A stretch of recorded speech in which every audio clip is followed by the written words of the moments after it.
Happy Thursday, ceramics. Today is our last day, believe it or not, of this quarter when it comes to assignments and videos and all the good stuff. If you have not done everything, if you have anything incomplete, please get back in there and get everything completed and turned in ASAP by June 2nd. Um, so, the 5th is the latest. I want all the information in, okay? So make sure you get that done. Saying that, let's go ahead and finish up our review for wheel throwing this week. And we're going to talk about trimming your pot after you've made your pot and all the good stuff. We want to get it trimmed, right? So why do we trim pottery? There's 5 main reasons, really more than that, but here they are. To finish the pot, removing excess clay on the lower part that would not be accessible when you're throwing. So you know how we do the wet trim? Well, after you do that wet trim and you get that bulk of it off the bottom, then you want to finish it off, right? It's going to give the pots and walls a nice, consistent, even thickness throughout. You're going to give the pot a foot for stability and or function. You want to give the pot aesthetic beauty. You want to make it look nice, give it a nice lift, all right? And you want to create a stopping or a breaking point for the glaze so it doesn't just run onto the shelf and turn into glass and then you have to chisel it off. Okay, when do we trim? The pot should be leather hard when you do your final trimming, all right? And it should look like when you're peeling chocolate off a chocolate bar, all right? That's what it should look like, or cheese. All right, you should be able to press your fingernail into the clay, but it should be firm enough to be handled without damaging it, okay? So you don't want it so soft it still pushes in really easily. Just, so soft enough.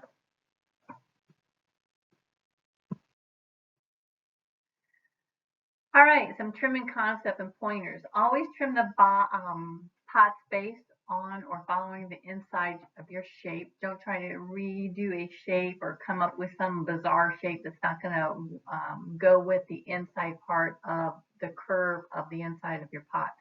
A good way to think of trimming is to imagine that you are created a bowl with a continuous shape and now you're just adding the foot. A helpful guide for the foot placement is to estimate where the bottom of the inside of the bowl meets the wall. This juncture is where the outside of the foot should begin. This is not a hard and fast rule though, all right? Your foot placement can be personal. It can go anywhere you really want it to go as long as it's not too close into where that curve again on the inside is, okay? You're not going to want to have it right up against.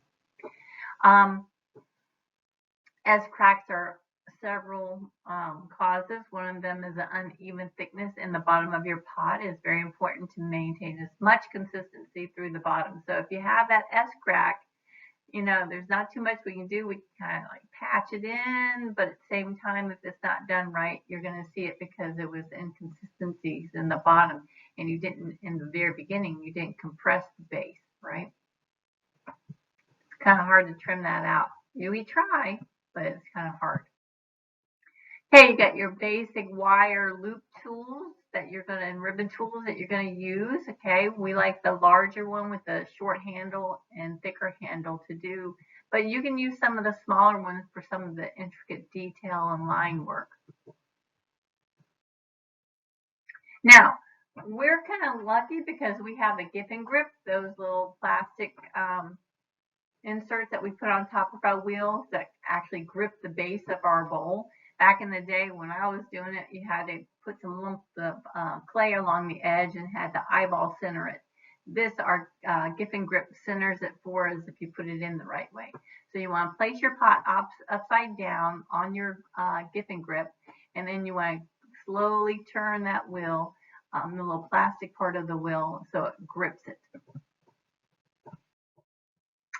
It is best to hold the trimming tool not like a pencil, but under the palm of your hand. So instead of like this, okay, you don't want to hold it like this. You want to hold it like you're a beginner eater. When you're beginning to eat, when you're a baby, right? You don't want to hold it properly like this. You want to grip it, right? Good grip.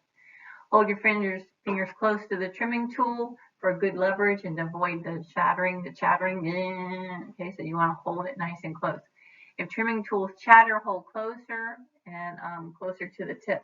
So just like when you're drawing, you know, sometimes if you want it really dark, you want to hold it closer down here to the bottom of the pencil. The same thing with your tool.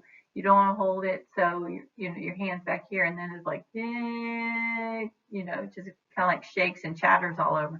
Grip it so it's close. All right. Try to always keep a finger from your left hand on the pot, you know, kind of like guide it. You can kind of like make sure it's on there just as it's throwing. Your hand should always be touching. Tool position is at 3 o'clock on the wheel. Again, you got that happy clock right there, and everything happens between that 3 and 6 o'clock area. So between 3 and 6, but usually around 3, 4 o'clock is where you can place your ribbon tools to start your trim. The wheel speed should be pretty fast, so don't go slow, because if you do, you might take some chunks out. So go really fast, okay? Just like it is when you start it, when you start to, you know, get things centered. Start by removing your rough clay on the edge that might be, you know, thicker. So you want to start that first. Push down a little bit on the pot. With the tool, make a continuous mark with where the foot will be. Do not make the foot too thin, especially in the beginning. You can always add, take away more later. So take a little off. Excuse me. Check it, stop your wheel, thunk it, tap it, almost like you're checking a watermelon. And you can tell if it's still really thick, it's going to have a lower thunk, okay? And you know you can trim some more.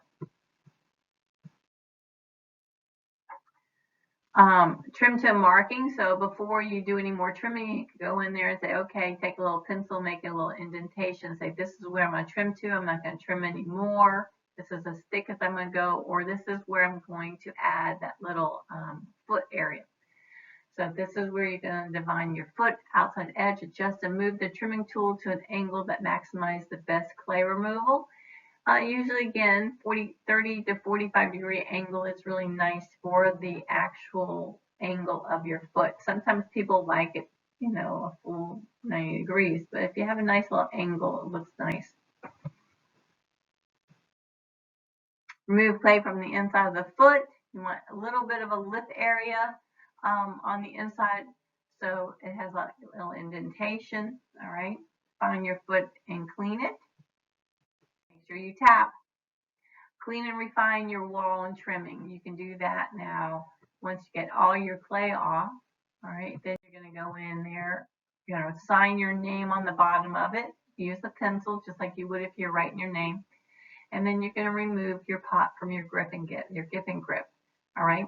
You want to smooth anything that looks like it needs to be smooth. Now, before you take it off, if you notice you got some like little nerds on it, you can take a paintbrush, a big paintbrush, and kind of like sweep it while it spins. Or you can even take a damp sponge and run it around the edge, okay, while it's still on your grip and grip. So you want to smooth it. All right. Then, voila, you're done. You're going to be placing it on the kiln shelf for your first bisque firing, okay? That's simple. Now, you know we do our wet trim first before we do anything when we're making our pot, okay? So you made your pot, you do a wet trim to get a lot of that excess off. Then this trimming procedure that we just went over is dealing with leather hard once it's dried a little bit. Now, you know, some of you might wait too long where it's like really hard and it starts to sing, you know, because it's so hard. You have to wet your clay, and you have to constantly keep a wet sponge, a damp sponge in your left hand while you're trimming to keep it so it's damp enough for your ribbon tools to trim. All right, so it can be trimmed once it feels like it's, you know, at that bone dry greenware stage, but you got to make sure you keep that sponge and keep it wet and keep it damp while it's spinning, while you're trimming at the same time. Might not be able to do as much, but you can still do it. All right. Now that you've seen and reviewed your trimming, I want you to go and watch this video by Tim C. And he's talking about creating a sketchbook ideas for thrown pots. So what you're going to do, you're going to draw 6 different shaped pots, all right, that looks like you've thrown. I want you to then, after you draw your 6 different shapes, I want 2 of them to have handles on them. I want you to create and draw handles on them. Be creative. I want 2 of them to have a creative lid design on them. I want one of them to be turned into a teapot, and it should have a spout and a handle. And if you want to put a lid on that one too, do so. And then your last one, I want you to have a choice. You can turn it into a soup tureen, you know, like you put soup in it. You could do it in another mug. You can do whatever you want, all right? But I want you to pay attention to what he does in the video to make them. I can tell by your drawings if you watch the video, all right?